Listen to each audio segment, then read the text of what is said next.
착실하게 살아온 당신, 매달 꼬박꼬박 나오는 240만 원의 공무원 연금. 이 정도면 노후 걱정 없겠다 싶으셨죠? 하지만 이 믿음이 한순간에 무너질 수 있다면 믿으시겠습니까? 오늘 그 불편한 진실을 마주하려 합니다. 많은 퇴직 공무원들이 은연중에 간과하고 있는 병원비 폭탄, 의 위험성, 그리고 그 연금만으로는 감당하기 어려울 수 있는 냉정한 현실에 대해서 말입니다. 여기 김영호 씨 68세 가명가 있습니다. 30년간 나라에 헌신하고 명예롭게 퇴직한 분입니다. 매달 통장에 찍히는 240만 원의 공무원 연금은 그에게 든든한 버팀목이었습니다. 사랑하는 아내 박수진 씨 65세 가명와 함께 소박하지만 안정된 노후를 꿈꿨죠. 이 정도면 생활비는 충분하고 가끔 아내와 국내 여행이라도 다닐 수 있겠다. 처음엔 그런 안도감이 컸습니다. 건강보험료요? 퇴직 후에도 당연히 부담 없는 수준일 거라 막연히 생각했죠. 실제로 많은 분들이 공무원 연금은 국민연금보다 일반적으로 수령액이 많아 상대적으로 노후가 안정적이라고 생각하십니다. 하지만 김영호 씨의 예상은 첫 번째 경고음과 함께 흔들리기 시작했습니다. 퇴직 후 지역가입자로 건강보험 관계가 전환되면서부터였죠. 공무원연금공단의 안내 자료에서도 확인할 수 있듯이 퇴직 공무원은 퇴직 후 소득과 재산에 따라 지역 건강보험료를 납부하게 됩니다. 김영호 씨의 경우 월 240만 원, 즉 연간 2,880만 원의 연금소득이 발생했습니다. 이는 건강보험, 피부양자, 자격유지 소득 기준인 연 2천만 원을 훌쩍 넘는 금액이었죠. 여기서 중요한 점은 피부양자 자격을 따질 때는 연금소득 전액이 기준으로 적용된다는 것입니다. 공무원연금공단의 안내 자료에서도 연금소득을 포함한 연소득이 2천만 원을 넘으면 피부양자에서 탈락한다고 명시되어 있죠. 결국 아내 박수진 씨와 함께 건강보험 피부양자 자격을 잃게 되었습니다. 어느 날 날아든 건강보험료 고지서에 김영호 씨는 눈을 의심했습니다. 생각지도 못했던 금액 월 30만 원이 훌쩍 넘는 보험료가 청구된 것입니다. 연금에서 생활비를 제하고 나니 이 고정 지출은 예상보다 훨씬 큰 부담으로 다가왔습니다. 아니, 연금 받는 것도 소득이라고 이렇게 많이 떼어가나. 김영호 씨의 한숨이 깊어졌습니다. 초기 노후 계획에 없던 지출은 그의 마음을 조금씩 짓누르기 시작했습니다. 그러던 어느 날 두 번째 충격이 예고 없이 김영호 씨 부부를 덮쳤습니다. 아내 박수진 씨가 유방암 진단을 받은 것입니다. 청천벽력 같은 소식이었습니다. 수술은 비교적 잘 되었지만 이후 이어진 항암 치료 과정은 길고 고통스러웠습니다. 문제는 병원비였습니다. 국민건강보험의 지원이 있었지만 비급여 항목인 최신 항암 주사제, 각종 검사 비용, 그리고 입원 기간 동안의 간병비까지 합하니 눈덩이처럼 불어나 수천만 원에 달했습니다. 최근 한 보도에 따르면 65세 이상 노인의 연평균 의료비는 약 500만 원 이상이며 암과 같은 중증 질환 발생 시에는 수천만 원, 경우에 따라서는 억대의 치료비와 간병비 등 부수적인 비용이 발생할 수 있다고 합니다. 김영호 씨 부부는 젊은 시절 설마 우리가 큰 병에 걸리겠어? 하는 아니란 생각에 혹은 보험료가 아깝다 는 생각에 실손보험이나 암보험 같은 보장성 보험 준비를 소홀히 했습니다. 일부에서는 가입한 보험의 보장 내용을 제대로 알지 못하거나 정작 필요할 때 보장이 부족한 경우가 많다는 지적도 있습니다. 월 240만 원의 연금. 평소에는 넉넉해 보였을지 모르지만 아내의 막대한 병원비와 계속 들어가는 생활비를 감당하기에는 턱없이 부족했습니다. 결국 노후를 위해 아껴두었던 얼마 안 되는 예금마저 빠르게 바닥을 드러내기 시작했습니다. 경제적 어려움은 물론 사랑하는 아내가 힘겹게 투병하는 모습을 지켜봐야 하는 정신적 고통은 이루 말할 수 없었습니다. 김영호 씨는 연금만 믿었던 내가 정말 바보였다 며 깊은 자괴감에 빠졌습니다. 김영호 씨의 이야기가 특별한 경우일까요? 결코 남의 일이라고 단정 지을 수 없습니다. 최근 한 일간지 보도에 따르면 과거와 달리 공무원연금법 개정으로 인해 연금 수급 개시까지 소득 공백기가 발생할 수 있는 등 이제 공무원도 노후 걱정에서 마냥 자유롭지 못한 시대가 되었다고 합니다. 도대체 왜 이런 안타까운 상황이 발생하는 것일까요?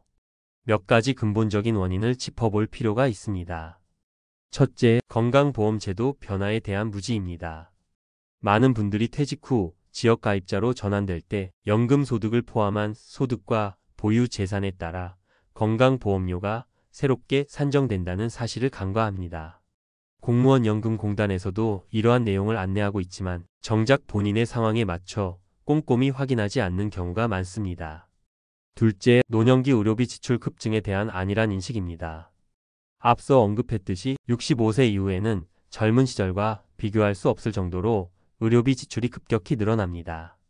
하지만 나는 건강하니까 괜찮을 거야 라는 막연한 자신감으로 이에 대한 대비를 소홀히 하는 경향이 있습니다. 셋째, 보장성 보험의 중요성을 간과하는 것입니다. 국민건강보험 하나면 충분하겠지. 혹은 매달 나가는 보험료가 아깝다 는 생각으로 민간보험, 특히 실손의료보험이나 암보험 같은 보장성 보험 준비를 제대로 하지 않는 것입니다.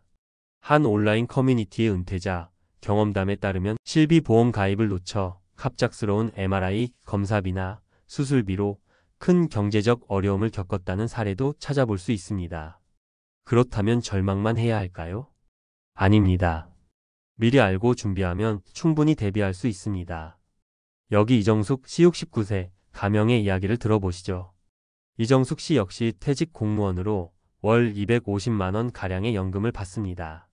하지만 그녀는 퇴직 전부터 건강보험료 변동 가능성을 인지하고 있었습니다. 그녀는 선제적으로 대응했습니다.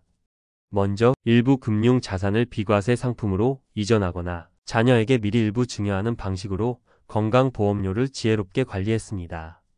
이렇게 하면 주택이나 토지 등에 부과되는 재산 점수를 낮춰 보험료 부담을 덜 수 있기 때문입니다. 또한 실손보험과 주요 질병 진단비 보험을 젊을 때부터 꾸준히 유지하며 정기적으로 보장 내용을 점검하고 부족한 부분은 없는지 살폈습니다. 퇴직 후에는 건강 유지를 위해 꾸준히 운동하고 소일거리로 소에게 시간제 일자리를 구해 부담을 조금이나마 덜기도 했습니다. 얼마 전 이정숙 씨의 배우자가 갑작스러운 질병으로 입원하게 되었지만 그녀는 당황하지 않았습니다. 미리 준비해둔 보험금과 안정적인 현금 흐름 덕분에 큰 경제적 타격 없이 배우자의 치료에만 전념할 수 있었습니다. 이정숙 씨의 사례는 우리에게 중요한 교훈을 줍니다. 미리 알고 대비하면 예기치 못한 상황에서도 소중한 노후의 삶을 굳건히 지켜낼 수 있다는 것입니다. 이제 우리가 앞으로 무엇을 준비해야 할지 구체적인 대비책을 말씀드리겠습니다.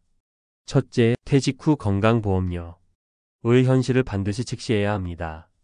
공무원연금공단 홈페이지나 관련 자료를 통해 퇴직 후 지역가입자 건강보험료가 어떻게 산정되는지, 특히 연금소득이 50% 반영되고 재산도 평가 대상이 된다는 점을 정확히 이해하셔야 합니다. 그리고 예상 보험료를 미리 계산해보고 이에 대한 자금 계획을 세워두시는 것이 중요합니다. 둘째, 보장성 보험.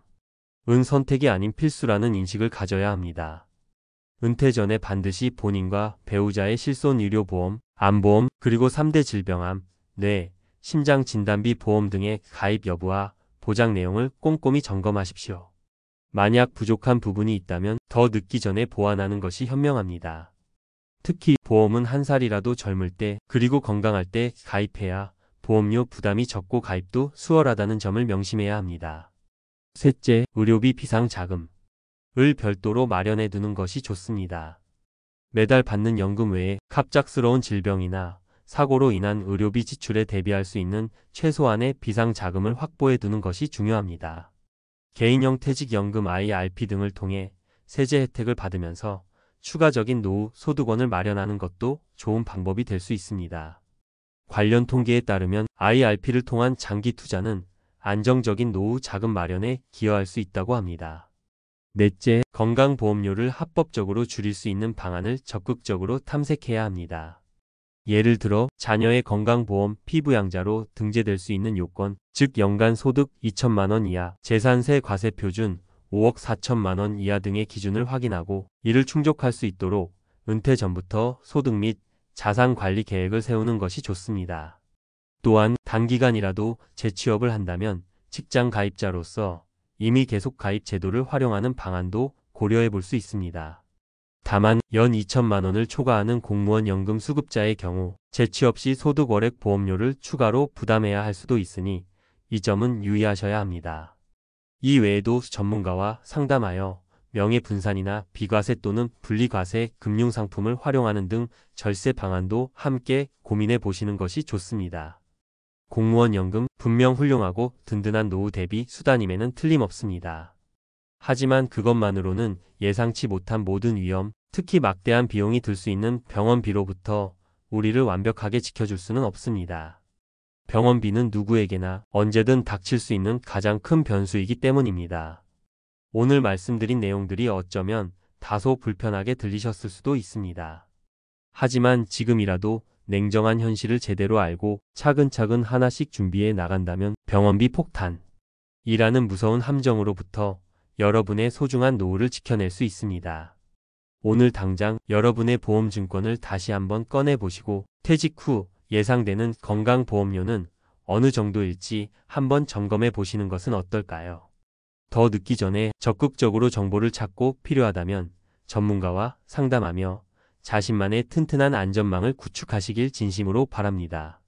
준비된 노후만이 진짜 평안을 가져다 줄 수 있습니다. 오늘 내용이 여러분의 안정된 노후 준비에 조금이나마 도움이 되셨기를 바랍니다. 영상이 유익하셨다면 구독과 좋아요, 그리고 알림 설정까지 부탁드립니다. 혹시 비슷한 고민을 하고 계시거나 더 좋은 정보가 있다면 주저하지 마시고 아래 댓글로 여러분의 소중한 생각과 경험을 나눠주세요. 함께 지혜를 모으면 더욱 든든한 미래를 만들어갈 수 있을 것입니다. 다음번에는 더욱 유익하고 실질적인 정보로 여러분을 찾아뵙겠습니다. 감사합니다.